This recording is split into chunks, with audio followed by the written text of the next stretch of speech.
시청자 여러분 안녕하십니까? 헬로티비 뉴스입니다. 2025년 대구 경북 시도민들의 이목을 집중시켰던 주요 이슈를 돌아보는 다시 보는 2025년 뉴스 전해드리고 있습니다.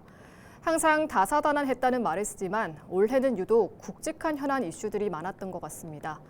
2025년을 마무리하며 다시 올 한 해 대구 경북을 돌아봅니다. 다시 보는 2025년 뉴스 두 번째 시간입니다.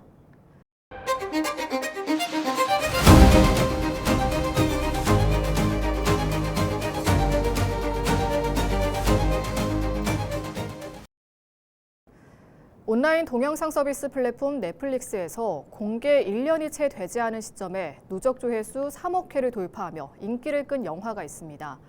K-팝 데몬 헌터스, 줄여서 캐데헌이라고 불리는 애니메이션인데요. K-팝 아이돌이 악령과 싸우는 독특한 테마 이야기로 한국 문화를 잘 녹여냈다는 평가를 받습니다. 주인공이 사용하는 무기들도 모두 한국의 전통 무구인데요. 호랑이의 기운을 담고 있다는 사인검도 등장해 화제입니다. 캐데헌 열풍으로 어느 때보다 관심이 뜨거운 우리의 문화유산을 이하영 기자가 전해드립니다. 낮에는 K-팝 가수지만 밤에는 퇴마사로 활동하는 아이돌 그룹을 다룬 영화 K-팝 데몬 헌터스. 이 중 리더인 루미가 사용하는 검은 조선시대 왕실의 검인 사인검입니다. 당시 사인검은 전투용이 아닌 귀신을 물리치는 주술적인 목적으로 만들어졌습니다. 나라의 평안을 기원하기 위한 일종의 부적과 같은 것으로 검날에는 하늘을 나타내는 28개의 별자리와 주역의 8궤를 설명하는 27자의 글씨가 새겨져 있습니다. 무엇보다 중요한 것은 바로 담금질이 이루어진 식입니다. 사악한 기운을 물리치는 용맹한 호랑이의 힘을 담기 위해 12년에 한 번 호랑이의 기운이 모두 겹치는 단 2시간 동안에만 뜨거운 검날을 두드리고 식히는 작업이 진행됩니다. 담금질이라는 그 행위를 잘 했나 안 했나, 정성스럽게 잘 했나 안 했나, 그게 중요하지. 여기에 분양이 많이 들어가고 적게 들어가고 여기 금으로 치장을 하고 보석으로 치장해서 그게 사인검은 아니에요. 조선 태조 때 처음 만들어지기 시작한 사인검은 왕이 신하에게 하사하는 용도로도 쓰였습니다. 하지만 만드는 데 많은 정성과 시간이 드는 만큼 흉년 등으로 백성들이 힘들 때는 신하들이 제작을 금해달라고 왕에게 요청하기도 했습니다. 호랑이의 기운이 4번 겹치는 시기에 담금질한 사인검과 비교하면 제작의 기회가 더 많은 삼인검도 있는데 이름 그대로 호랑이의 기운이 3번 겹치는 시기에 만듭니다. 전 세계적으로 기회를 봐서 칼 만드는 나라는 우리나라밖에 없어요. 그 선조들이 그 얼마나 그 깊은 뜻을 가지고서 그 세상을 살아서 칼 하나 만드는데도 그런 행위를 했다는 게 너무 자랑스럽죠. 현재 우리나라에 남아있는 30여 점의 조선시대 사인검은 국립중앙박물관과 고궁박물관 등에서 볼 수 있습니다. 또 지난 1998년과 2010년, 2022년까지 3차례 제작에 나선 이상선 장인 등에 의해 그 명맥이 이어지고 있습니다. 캐데헌 열풍으로 한국의 문화유산에 대한 세계인의 관심이 뜨거운 가운데 국립경주박물관의 신라금관 특별전도 인기를 모으고 있습니다. 신라금관 6점을 포함해 신라의 황금문화유산 20건이 한자리에 모이는 흔치 않은 기회인 만큼 전시회에 대한 관심이 폭발적입니다. 한 30-40분 정도 기다려서 표를 받고 이제 11시 반 시간에 와서 둘러봤는데 여기 둘러보기 전에 이제 모조품이나 이런 것들도 있어서 간접적으로 이제 이런 것들이구나 생각하고 실제적으로 이제 보니까 이런 금관이나 이렇게 다 실제로 금으로 돼 있는 것들이니까 더 훨씬 웅장하고 또 옛날 사람들이 이런 거를 착용하고 다녔다는 게 조금 더 새롭고 멋있다고 생각이 들었습니다. 예전에 고등학교 다닐 때 이제 배웠던 그거를 직접 보니까 너무 생각보다 훨씬 더 아름답고 정말 우리 문화유산에 대한 어떤 자긍심을 느끼게 되었습니다. 국중박에 있는 거하고 경주박물관에서 동시에 한 번에 모이는 기회가 많지 않은데 이렇게 한 번에 볼 수 있어서 너무너무 감동이었고요. 그리고 이제 다시 한번 우리 문화의 자긍심을 느끼게 되는 것 같습니다. 한편 국립경주박물관은 국내외 관람객들의 높은 관심에 힘입어 내년 2월까지 전시를 연장했습니다. 헬로티비 뉴스 이하영입니다. 한동안 잠잠했던 대구 경북 행정통합 논의가 다시 수면 위로 떠올랐습니다. 이달 초 지역 균형 발전을 논의한 지방시대위원회 보고회에서 대구 경북 행정통합이 언급되며 지역에서 관련 논의가 재점화되고 있는데요. 그동안의 공론화 과정과 앞으로의 전망을 짚어봅니다. 홍하영 기자입니다. 대구가 경북에서 분리돼 직할시로 승격된 1981년 이후 두 시도의 관계는 달라졌습니다. 정부 공모 사업을 딸 때에도 두 지역 간 경쟁은 불가피했고 또 대구 지하철의 경북 연장, 대구 취수원 이전 문제 등을 논할 때에도 이해관계 조율이 쉽지 않았습니다. 분리해서 시너지가 나지 않자 대구와 경북은 통합을 논의하기 시작했고 2020년 대구 경북 행정통합 공론화위원회를 만들어 행정통합을 위한 특별법안 초안을 만들었습니다. 하지만 선거 등 이슈로 동력이 떨어졌고 이어 위원회도 해체됐습니다. 그러던 중 지난해 5월 당시 대구시장을 맡았던 홍준표 시장과 이철우 경북도지사가 대구 경북 통합을 위해 손을 맞잡았습니다. 대구와 경북은 행정통합의 속도를 내기 위해 지난해 관련 조직을 신설 확대했습니다.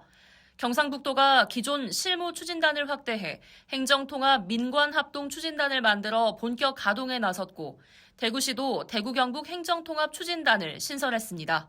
경제, 산업, 예산 등 각 분야에서 탁월한 업무 역량이 검증된 우수 인력들을 전면 배치해서 행정통합 수행에 힘을 실을 방침입니다.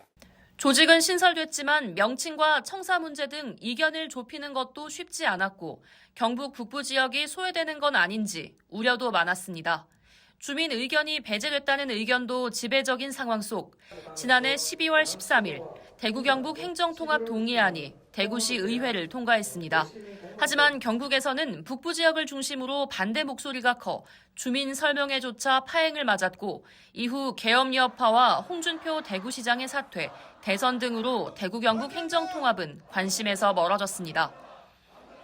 그리고 1년 후인 지난 8일 지방시대위원회 보고회가 열리며 대구 경북 행정통합 이야기가 다시 언급됐습니다.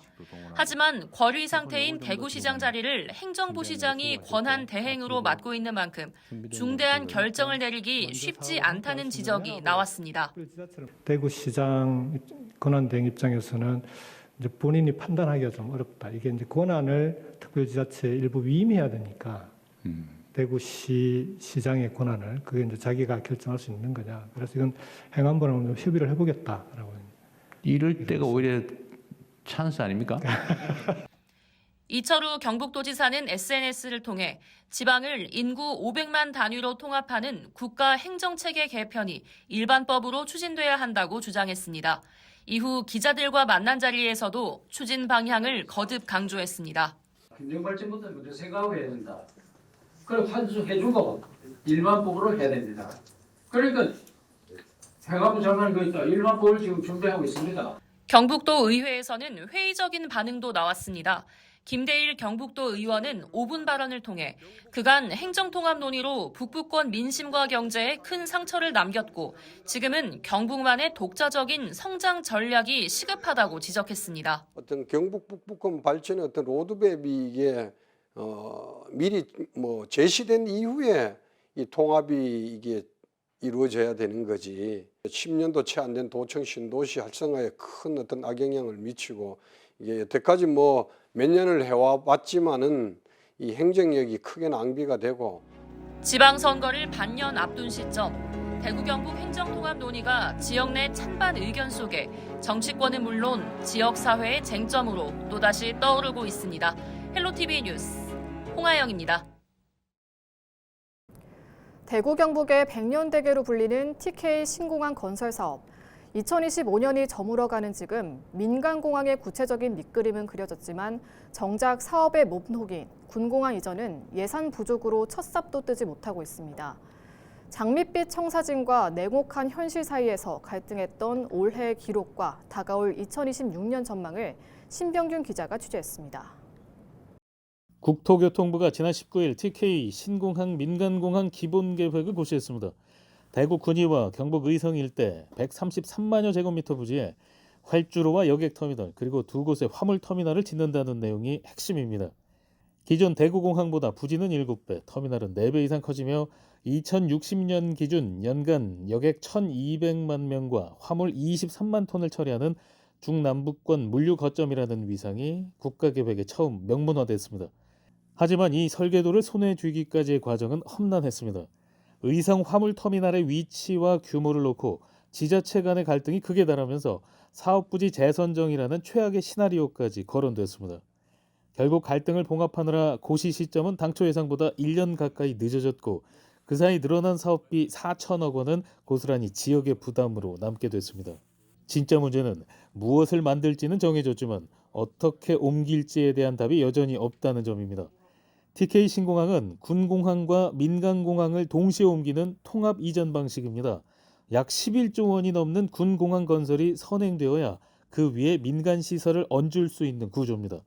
하지만 정부의 내년도 예산안에서 군공항 이전 관련 토지 보상비와 금융비용 등 2,800억 원은 전액 미반영됐습니다.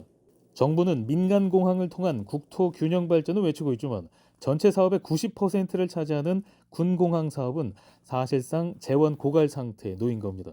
활주로 3,500m 중 2,700m 이상을 군공항 예산으로 먼저 닦아야 하는 현실을 고려하면 이번 민간공항 고시는 몸통 없는 꼬리만 흔드는 격이라는 지적이 나옵니다. 다가올 2026년은 신공항 사업의 존폐를 가를 분수령이 될 전망입니다. 대구시는 부동산 경기 침체로 민간 투자가 불가능해진 만큼 정부의 공공자금 관리기금 융자를 대안으로 제시하고 있습니다. 나라 돈을 빌려 사업을 먼저 진행하고 이자는 국비로 보전받겠다는 겁니다. 최근 대통령실 주도로 육자협의체가 구성되며 물꼬를 튼 광주 군공항 이전 사례는 대구시가 내년 초부터 활용할 핵심적인 협상 카드입니다. 2025년 TK 신공항은 물류공항이라는 구체적인 이름표를 얻었지만 예산 공백이라는 현실의 벽은 더 높아졌습니다.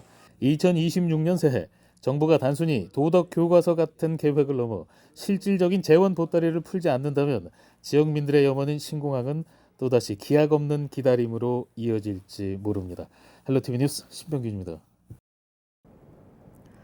예천 개심사지 5층 석탑이 국가유산청의 국보 지정고시를 통해 국보로 승격됐습니다. 이 석탑은 전체 높이 4.3m, 건축 면적 6.4제곱미터 규모의 신라계 석탑 양식을 계승한 고려시대 석탑으로 현종 2년인 1011년 건립됐습니다. 기단과 탑신에 총 190자의 명문이 새겨져 있어 고려 초기 군사제도와 지방 향촌사회를 이해하는 데 중요한 사료로 평가받습니다. 특히 통일신라 석탑의 특징인 2층 기단 구조를 유지하면서도 1층 탑신 받침석을 추가하는 등 고려식 구조로 변모한 과도기적 양식이 뚜렷해 한국 석탑사에서 중요한 위치를 차지합니다.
지금에 와서 돌아보면 전국적으로도 그렇지만 대구 경북도 여러 가지 굵직한 현안도 많았고 각종 논란과 사건 사고들도 많았던 한 해였습니다.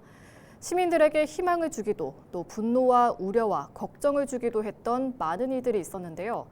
다시 보는 2025년 뉴스는 다음 시간에도 계속해서 전해드리겠습니다. 이상으로 뉴스를 마칩니다. 고맙습니다.